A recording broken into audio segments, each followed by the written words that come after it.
6 तर इथे पहा पहिल्या सेकंदामध्ये किती डिस्टन्स ट्रॅव्हल केलं. पहिल्या सेकंदामध्ये एवढंच डिस्टन्स ट्रॅव्हल केलं. त्यानंतर दुसऱ्या सेकंदामध्ये पहा, दुसऱ्या सेकंदामध्ये पहा एवढं डिस्टन्स ट्रॅव्हल केलं. तिसऱ्या सेकंदामध्ये पहा एवढं डिस्टन्स ट्रॅव्हल केलं. चौथ्या सेकंदामध्ये पहा एवढं डिस्टन्स ट्रॅव्हल केलं. पाचव्या सेकंदामध्ये पहा एवढं डिस्टन्स ट्रॅव्हल केलं. सहाव्या सेकंदामध्ये पहा एवढं डिस्टन्स ट्रॅव्हल केलं. तर इथे लक्षात ठेवा प्रत्येक एका सेकंदामध्ये पहिला गॅप पहा, इथे गॅप पहा हा, नंतर दुसऱ्या सेकंदामधला हा गॅप पहा, तिसऱ्या सेकंदामधला हा गॅप पहा, नंतर चौथ्या सेकंदामधला हा गॅप पहा, नंतर पाचव्या सेकंदामधला हा गॅप पहा, सहाव्या सेकंदामधला हा गॅप पहा. इकडे पहा हा गॅप, हा गॅप, हा गॅप, हा गॅप, हा गॅप इन्क्रीज होत आहे की वाढत आहे. या दोन लाईन मधला डिस्टन्स इन्क्रीज होत आहे की वाढत आहे मला सांगा. या ग्राफमध्ये असा ग्राफ असेल तर हे गॅप पहा काय होत आहे, इन्क्रीज होत आहे. हे डिस्टन्स इन्क्रीज होत आहे याचा अर्थ काय आहे, व्हेलॉसिटी इन्क्रीज होत आहे. व्हेलॉसिटी समजा सुरुवातीला 2 मीटर पर सेकंद असेल तर ती वाढून 4 मीटर पर सेकंद होत आहे. 2 मीटर पर सेकंद म्हणजे काय, एका सेकंदामध्ये 2 मीटर डिस्टन्स ट्रॅव्हल केलं जात असेल इथे, तर नंतर पुढे जाऊन काय होत आहे, एका सेकंदामध्ये 4 मीटर डिस्टन्स ट्रॅव्हल केलं जात आहे. एका सेकंदामध्ये सुरुवातीला एका सेकंदामध्ये 2 मीटरच ती व्हेकल डिस्टन्स ट्रॅव्हल करत होती, पण पुढे पाहिलं तर एका सेकंदामध्ये ती 4 मीटर डिस्टन्स ट्रॅव्हल करत आहे. ती इथे 2 मीटर डिस्टन्स ट्रॅव्हल करत होती. 2 मीटर वरून 4 मीटर झाला म्हणजेच काय झालं, distance travel by vehicle, distance travel by body, distance travel by particle increase झालं. इथे 2 मीटर, इथे 4 मीटर. याचा अर्थ काय असतो, एखादी व्हेकल जर डिस्टन्स जास्त ट्रॅव्हल करत असेल किंवा एखादी व्हेकल जर डिस्टन्स कमी ट्रॅव्हल करत असेल तर याचा अर्थ काय असतो, डिस्टन्स कमी ट्रॅव्हल केलं म्हणजे त्याचा स्पीड कमी आहे. आपण म्हणतो कधी कधी, अरे थोडंसं फास्ट चालव ना, काय चाललंय हे तुझं, थोडंसं फास्ट चालव, आपण असं सहज म्हणून जातो. त्यावेळेस आपण हेच बोलत असतो तिथे, कारण आपल्याला पोहोचायला उशीर होत असतो. आपली व्हेकल हळूहळू हळूहळू जात असते, हळूहळू जात असते म्हणजे 1 सेकंदामध्ये 2 मीटर, परत 1 सेकंद 2 मीटर, परत 1 सेकंद 2 मीटर, आणि याने काही आपण वेळेवर पोहोचणार नाही. म्हणून आपल्याला अचानकपणे स्पीड वाढवावा लागतो, आणि स्पीड वाढवला म्हणजेच 2 मीटर पर सेकंदचा 4 मीटर पर सेकंद झाला. आता इथे एका सेकंदामध्ये 4 मीटर डिस्टन्स ट्रॅव्हल करणं चालू आहे, म्हणजेच आपण आता या रिजन मध्ये आहोत. सुरुवातीला पहा, सुरुवातीचा गॅप तर पहा किती छोटा आहे, 0.5 मीटर आहे, लगभग 0.5 मीटर एवढं एका सेकंदामध्ये. पण शेवटी पहा एका सेकंदामध्ये 4 मीटर. आलं लक्षात, म्हणजे तिथे काय होत आहे, व्हेलॉसिटी इन्क्रीज होत आहे.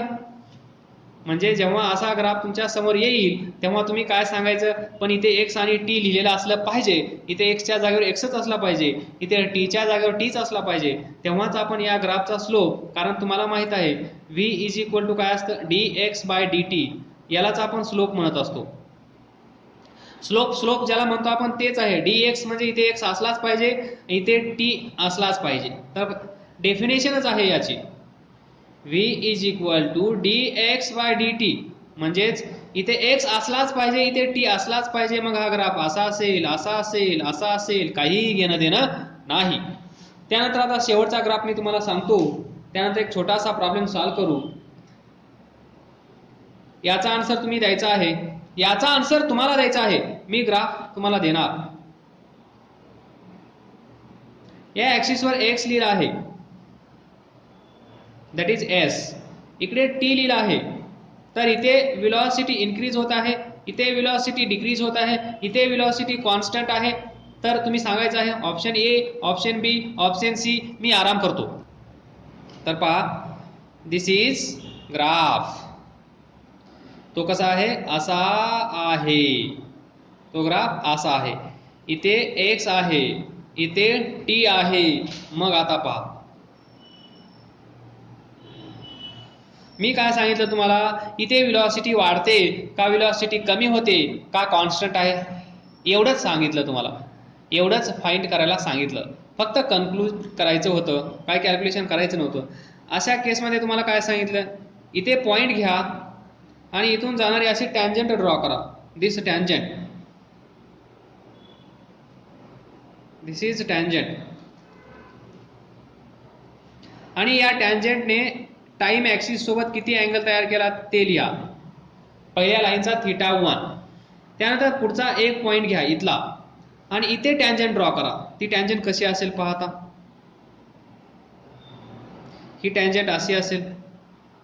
टँजंट कळतं ना बाळांनो, दिस टँजंट. आता पहा, ही लाईन एक्स ॲक्सिसला म्हणजे टाइम ॲक्सिसला कुठेच भेटत नाहीये, तर तुम्ही असं पाठीमागे घेऊन जा या लाईनला. तर इथे पहा θ2 म्हणा, बरोबर. त्यानंतर इथला पॉइंट कन्सिडर करा, इथे टँजंट ड्रॉ करा. दिस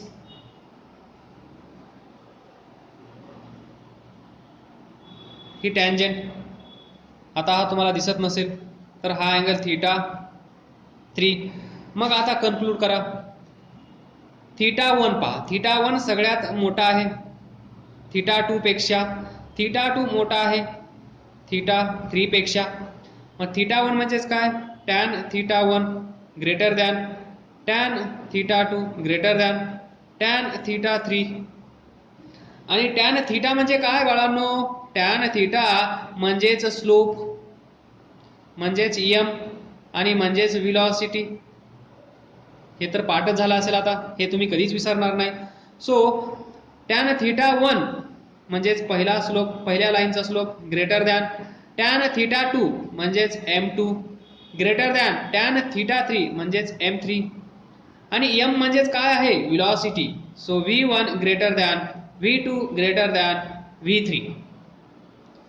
तर इथे व्हेलॉसिटी काय होत आहे, व्हेलॉसिटी काय होत आहे, v1 जास्त आहे v3 कमी आहे. म्हणजे व्हेलॉसिटी काय झाली पाहिजे, व्हेलॉसिटी डिक्रीज झाली पाहिजे, व्हेलॉसिटी डिक्रीज झाली पाहिजे.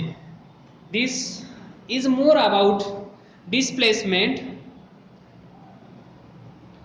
Time graph. This is more about displacement and T. Diagram कशी दिलेली आहे ते पहा. डायग्राम अशी दिली आहे, हा पहिला पार्टिकल, त्यानंतर हा दुसरा पार्टिकल, इथे आहे s, इथे आहे टाइम t. आणि हा अँगल दिला आहे 30 डिग्री आणि हा अँगल दिला आहे 60 डिग्री.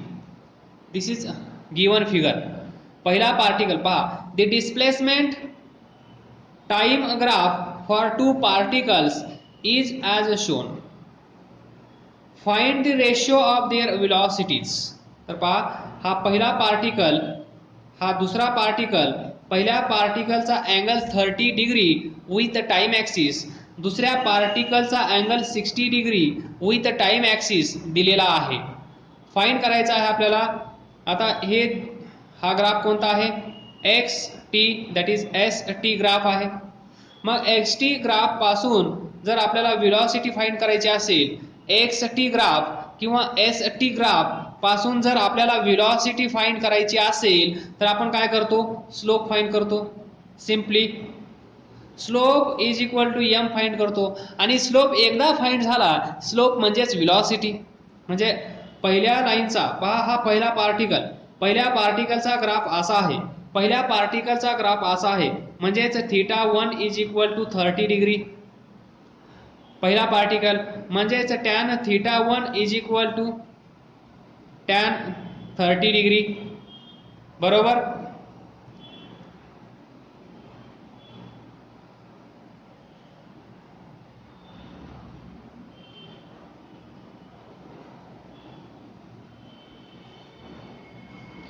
तर पहिला पार्टिकल पहा, for first particle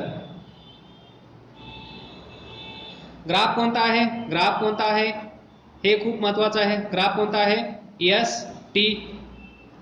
x T graph मध्ये काय असतं आपल्याला माहित आहे, slope is equal to velocity. X T graph मध्ये slope is equal to velocity. Slope म्हणजे m, व्हेलॉसिटी म्हणजे v. म्हणजे आपल्याला स्लोप फाइंड करावा लागेल. आणि स्लोप काय असतो, slope is equal to tan theta. जर अँगल दिलेला असेल तर स्लोप म्हणजेच टॅन थिटा. पहिल्या पार्टिकल साठी आपण व्हेलॉसिटी फाइंड करत आहोत. So slope is equal to tan theta. थिटाची व्हॅल्यू किती आहे पहिल्या पार्टिकल साठी, 30 डिग्री. मग टॅन 30 ची व्हॅल्यू तुम्हाला माहित आहे किती असते, 1/√3. जर माहित नसेल तर असं करा, sine 30 divided by cos 30. Sine 30 असतं 1/2, कॉस 30 असतं √3/2. 1/2 1/2 कॅन्सल होतं आणि शिल्लक असेल 1/√3. Sine upon cos is equal to tan. म्हणजेच स्लोप भेटला. स्लोप इज इक्वल टू आपल्याला माहित आहे velocity of first particle. Slope म्हणजेच व्हेलॉसिटी. आपण स्लोप फाइंड करू शकलो म्हणजेच आपण व्हेलॉसिटी फाइंड करू शकलो. सो व्हेलॉसिटी आपल्याला भेटली v1 1/√3. त्यानंतर आता सेकंड पार्टिकलचा विचार करा. सेकंड पार्टिकल ऑब्वियसली तुम्हाला माहित आहे स्लोप जर वाढला तर व्हेलॉसिटी वाढायला पाहिजे. म्हणजे याची व्हेलॉसिटी याच्यापेक्षा जास्त असेल, याची व्हेलॉसिटी याच्यापेक्षा कमी असेल. तर पहा आता फॉर सेकंड पार्टिकल ग्राफ कोणता आहे, graph again S T graph. आणि एस टी ग्राफ मध्ये तुम्हाला माहित आहे slope is equal to velocity. Slope is equal to velocity. Slope म्हणजे m, व्हेलॉसिटी म्हणजे v आणि again is equal to tan theta. जर अँगल माहित असेल तर टॅन थिटा आणि पॉइंट्स माहित असतील तर तुम्हाला माहित आहे y2 - y1 divided by x2 - x1. तर आता आपण फाइंड करू m. So m is equal to tan theta 2. Tan theta 2, theta 2 ची व्हॅल्यू किती आहे 60. जर कोणाला येत नसेल तर साइन 60 डिवायडेड बाय कॉस 60. मग साइन 60 असतं √3/2 आणि कॉस 60 असतं 1/2. We get √3. बरोबर. So tan 60 is equal to √3 m and which is equal to velocity of second particle. कारण आपल्याला माहित आहे m is equal to v. m find केला म्हणजेच आपण व्हेलॉसिटी फाइंड केली. So we get v2 is equal to √3. Slope म्हणजेच velocity, slope म्हणजेच व्हेलॉसिटी पाठ करून ठेवा. त्यांनी विचारलं आहे find the ratio of their velocity. तर पहिला पार्टिकल पहा, रेशिओ म्हणजेच v1 upon v2 is equal to, v1 किती आहे 1/√3 डिवायडेड बाय v2 किती आहे √3. हे येईल सोडवता तुम्हाला. याचा डिनॉमिनेटर काय नसतो म्हणजे 1 असतो.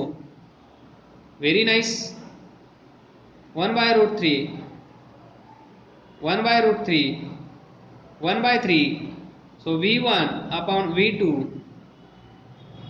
v2 is equal to 1/3. This is the ratio. Very nice Pranit. So 1:3, this is the answer of this question.